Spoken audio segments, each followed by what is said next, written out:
Seluruh insan aparatur sipil negara atau ASN, TNI maupun Polri dan pensiunan mendapatkan kabar bahagia.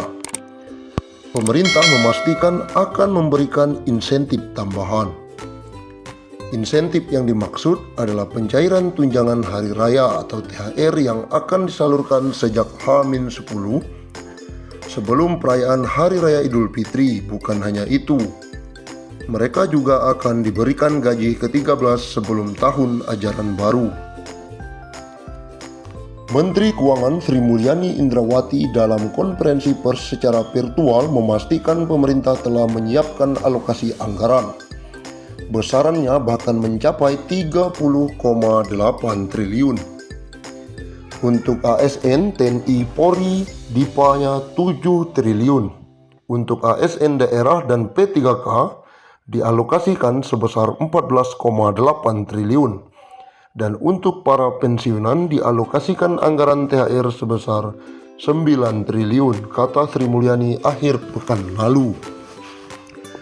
Adapun THR yang diberikan pada tahun ini mencakup komponen gaji pokok dan tunjangan melekat. Tunjangan yang dimaksud antara lain tunjangan keluarga, tunjangan pangan, dan tunjangan jabatan atau tunjangan umum. Sementara itu, Bendahara Negara juga memastikan pemerintah akan menyalurkan gaji ke-13 bagi para abdi negara. Insentif yang kerap diberikan setiap tahun ini akan dikucurkan pada Juni 2021 mendatang. Pemerintah akan memberikan gaji ke-13 yang pelaksanaannya akan dilaksanakan pada Juni 2021. Ex-Direktur Pelaksana Bank Dunia itu mengatakan, besaran gaji ke-13 yang diterima ASN, TNI maupun Polri serta pensiunan mencakup komponen gaji pokok dan tunjangan melekat, yakni tunjangan keluarga, tunjangan jabatan atau tunjangan umum, dan tunjangan kinerja. Dengan ini kita harapkan ASN, TNI, Polri, dan pensiunan tetap fokus menjalankan tugas secara penuh, dedikasi, dan tetap merawat dan menjaga Indonesia.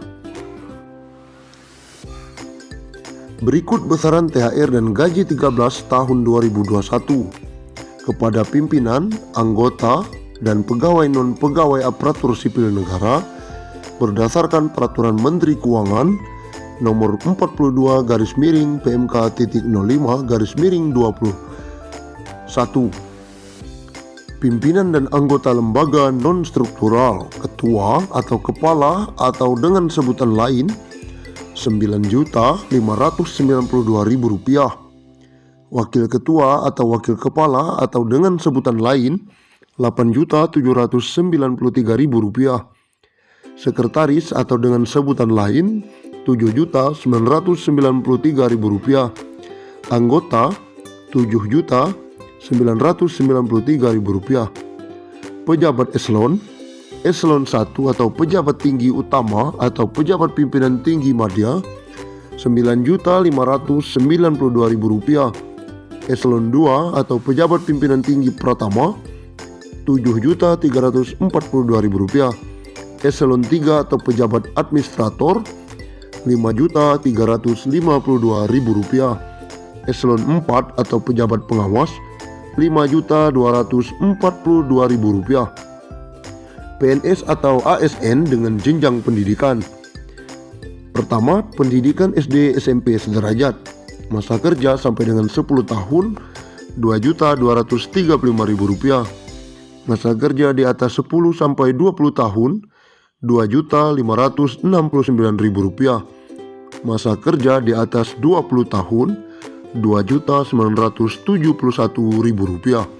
Yang kedua, pendidikan SMA atau D1 sederajat, masa kerja sampai dengan 10 tahun Rp2.734.000, masa kerja di atas 10 sampai 20 tahun Rp3.154.000, masa kerja di atas 20 tahun Rp3.738.000. Pendidikan D3 sederajat, masa kerja 10 tahun Rp2.963.000. Masa kerja di atas 10 sampai 20 tahun Rp3.411.000. Masa kerja di atas 20 tahun Rp4.046.000. Yang keempat, pendidikan S1 atau D4 sederajat. Masa kerja sampai dengan 10 tahun Rp3.489.000. Masa kerja di atas 10 sampai 20 tahun Rp4.043.000. Masa kerja di atas 20 tahun Rp4.765.000. Yang kelima, pendidikan S2 S3 sederajat. Masa kerja sampai dengan 10 tahun Rp3.713.000. Masa kerja di atas 10 sampai 20 tahun Rp4.306.000. Masa kerja di atas 20 tahun Rp5.110.000.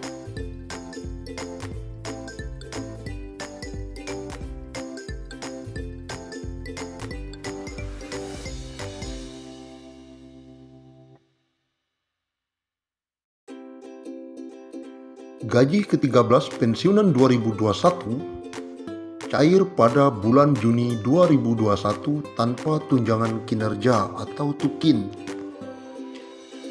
Hal itu sebagaimana diungkapkan Menteri Keuangan atau Menq RI Sri Mulyani.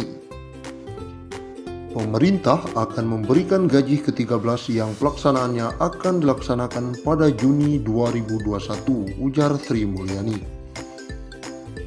Keputusan ini dalam PMK nomor 42/PMK.05/2021 tentang petunjuk teknis pelaksanaan THR dan gaji ke-13. Berdasarkan PMK itu, selain gaji ke-13, mereka juga akan mendapatkan THR. Namun untuk THR ini belum ada penjelasan lebih lanjut dan detail dari pihak pemerintah. Adapun ASN yang berhak mendapatkan THR dan gaji ke-13 antara lain PNS dan CPNS, P3K, prajurit TNI, anggota Polri, dan pejabat negara. Sri Mulyani menyampaikan, seperti halnya tahun lalu, gaji ke-13 tahun ini juga tidak akan disertai dengan tunjangan kinerja.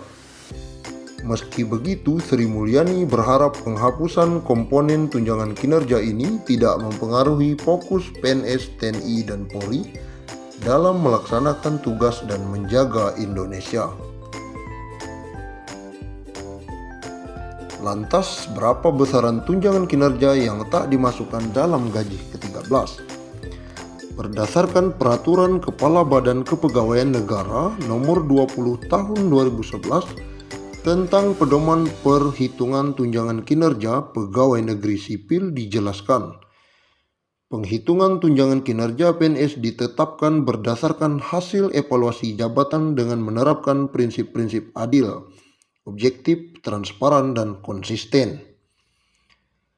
Penghitungan kinerja perlu didasarkan pada hasil evaluasi jabatan dan penilaian prestasi kerja pegawai